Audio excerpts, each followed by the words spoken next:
kelompok arean oleh tugas ngapal pendidikan Pancasila gawe nampilno budaya saka daerah Surabaya. Aku lan guru pembimbingku Bojot Indiani.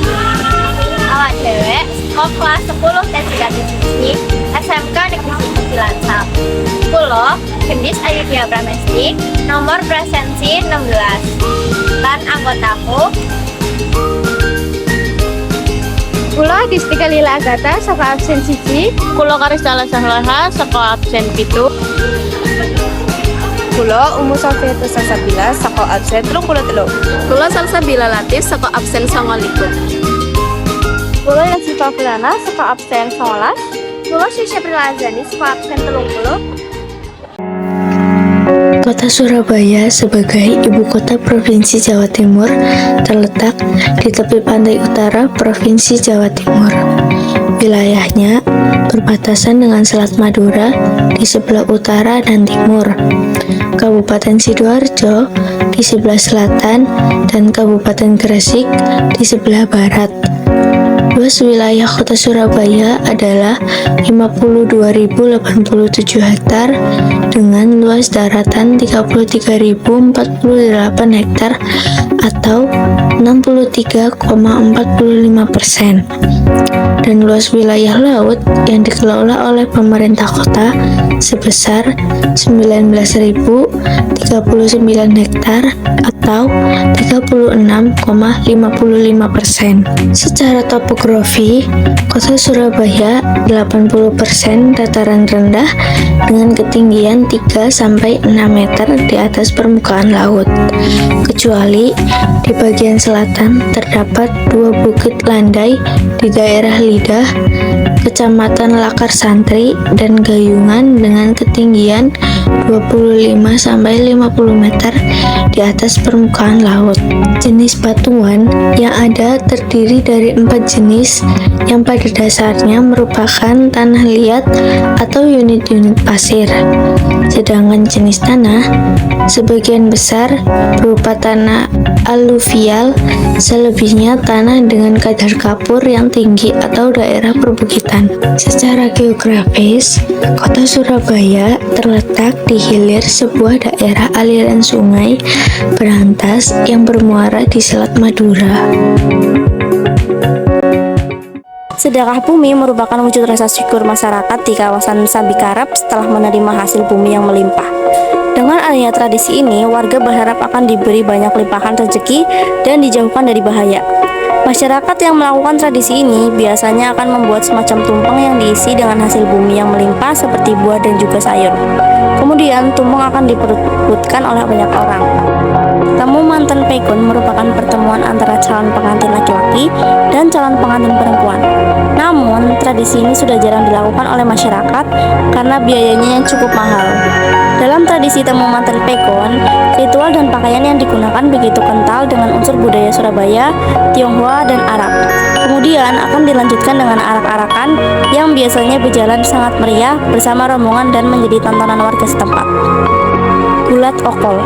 Gulat Okol adalah tradisi pertunjukan yang menampilkan permainan gulat antara 2 orang di atas tumpukan jerami. Namun, saat ini gulat dilakukan di atas panggung yang beralaskan karung goni. Tradisi ini biasanya dilakukan saat musim kemarau sebagai salah satu ritual memanggil hujan. Tradisi gulat okol juga dilakukan untuk menjalin silaturahmi dengan banyak orang. Pitonan. Pitonan merupakan tradisi upacara selamatan yang dilakukan oleh masyarakat kota Surabaya untuk merayakan kelahiran anaknya yang sudah menginjak usia 7 bulan. Tradisi pitonan juga dilakukan sebagai wujud rasa syukur atas kelahiran sang buah hati yang sudah diberkahi hingga umur 7 bulan, dan tradisi pitonan ini juga bertujuan mendoakan keselamatan, rezeki, serta masa depan sang anak agar menjadi baik dan sejahtera dalam kehidupannya. Tempat wisata Surabaya. Yang pertama ada Jembatan Suramadu. Jembatan ini sebenarnya merupakan jalan tol di mana kendaraan roda 2 bisa melaluinya.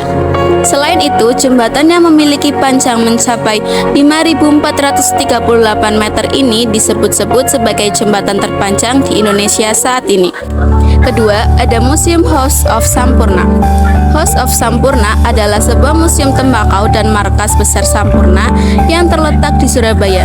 Gaya arsitektur dari bangunan utamanya yang dipengaruhi oleh gaya kolonial Belanda dibangun pada 1862 dan sekarang menjadi situs sejarah.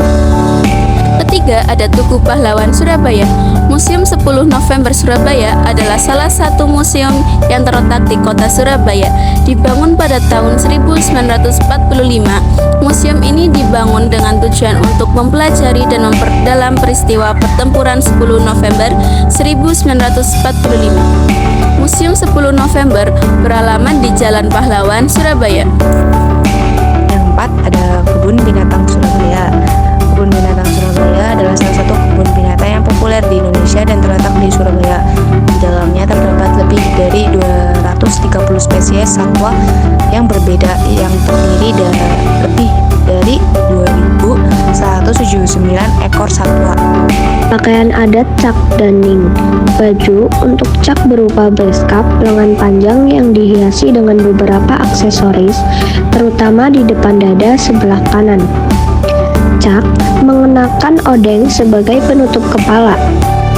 Bagian bawahan ada yang mengenakan celana panjang yang dibungkus kain batik pendek di atas lutut dan ada juga yang mengenakan jarik panjang bermotif batik hingga mata kaki.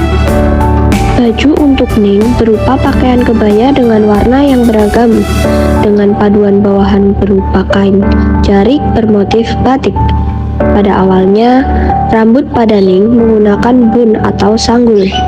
Karena itu, kain yang digunakan untuk menutup kepala dengan membiarkan sebagian rambut terlihat seperti kerudung, namun berbeda dengan jilbab. Namun, saat ini ada beberapa modifikasi seperti penggunaan jilbab atau syal yang dibentangkan melalui bahu. Ada baju kotil, biasa disebut pakaian Warok Ponorogo. Warna pakaian tradisional ini juga khas, yakni hitam polos dengan ukuran longgar serta lengan panjang. Baju adat ini memiliki pasangannya, yakni celana komprang. Ukurannya yang besar karena pada bagian pinggang diberi kolor yang terbuat dari bahan lawai dengan ujungnya yang menjuntai ke bawah. Kebaya rancongan sering dikenakan oleh wanita Madura. Motifnya sederhana, biasanya terbuat dari kain tipis dan menerawang seperti brokat. Bawahannya mengenakan kain batik dengan motifnya bisa beragam. Contohnya lasem, strojan, dan tabiruan. Ada perhiasan yang mereka kenakan adalah giwang emas, kalung emas yang berbentuk biji jagung, dan sisir emas yang dinamakan sisir dinar atau sisir cucuk. Baju mantenan. Baju ini digunakan oleh pasangan pengantin laki-laki dan perempuan. Model pakaian ini dulunya sering dipakai oleh para raja Jawa kuno.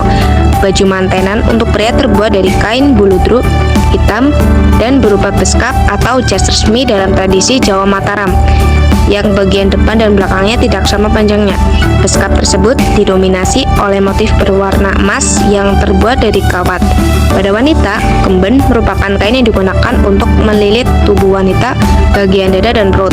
Setelah kemben, baru pakaian manten dikenakan untuk menutupi bagian tubuh yang masih terbuka. Yang pertama yaitu ada rujak cingur. Makanan khas Surabaya yang pertama dan wajib kalian coba adalah rujak cingur. Makanan tradisional yang satu ini terbuat dari cingur atau moncong sapi yang diolah dengan cara direbus lalu dihidangkan dengan campuran lainnya seperti sayuran atau buah-buahan. Rujak cingur ini juga mempunyai cita rasa yang unik dan lezat. Kemudian yang kedua ada sate klopo. Kuliner berikutnya yang tidak boleh Anda lewatkan adalah sate klopo. Berasal dari bahasa Jawa. Klopo memiliki arti kelapa yang berarti sate kelapa. Namun, bukan berarti kelapa di sini dijadikan sebagai bahan utama sate pengganti daging ya. Akan tetapi, kelapa dijadikan salah satu bumbu pelengkap sebelum sate dibakar dan disajikan selagi hangat. Nah, kemudian yang ketiga ada soto gubeng atau bisa disebut dengan soto Madura. Soto gubeng ini merupakan salah satu makanan legendaris yang sudah ada sejak masa penjajahan Belanda. Namun, soto gubeng sendiri diambil dari nama salah satu stasiun kereta api terbesar di Surabaya. Soto gubeng ini terbuat dari daging ayam atau sapi ataupun jeroan yang dilengkapi dengan campuran daun bawang, bawang goreng, jeruk nipis, sambal, dan kuah kaldu yang nikmat. Filosofi rumah adat Jawa Timur, material yang umumnya dipakai adalah kayu. Terus terutama kayu jati. Rumah joglo ini menjadi lambang dari bentuk atapnya yang seperti gunungan. Rumah adat Jawa Timur memiliki ciri khas ukiran pada pintu. Ciri khas ini juga menjadi salah satu lambang kepercayaan masyarakat terhadap leluhur. Mereka percaya bahwa dengan memberikan ukiran pada pintu rumah akan terhindar dari hal-hal negatif.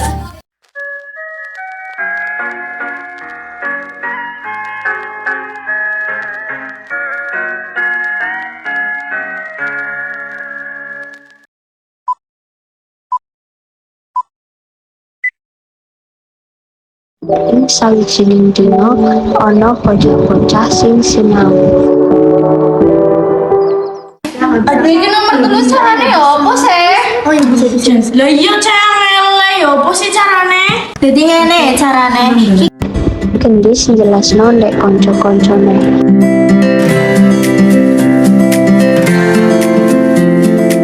Duh, tugasnya angel ben akeh maneh. Lah iya, aku susah durung paham. Kayak nak jelasno di sing durung awak pahami. Iki lho nomor 5. Iren ngejelasno carane ndek umu ambek nek kanca-kancane.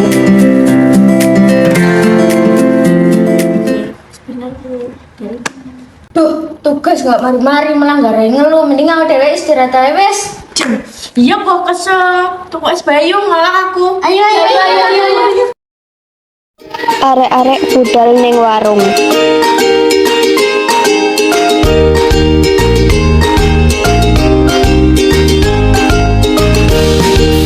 Wes bari tuku es, arek-arek budal ning warung. Juga ada taman, ayo. Yuk.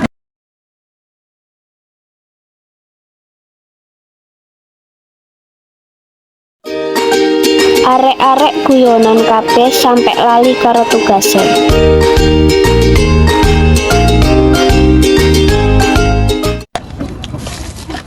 Wis maghrib, ayo mulai. Yo. Arek-arek moleh neng umahe masing-masing.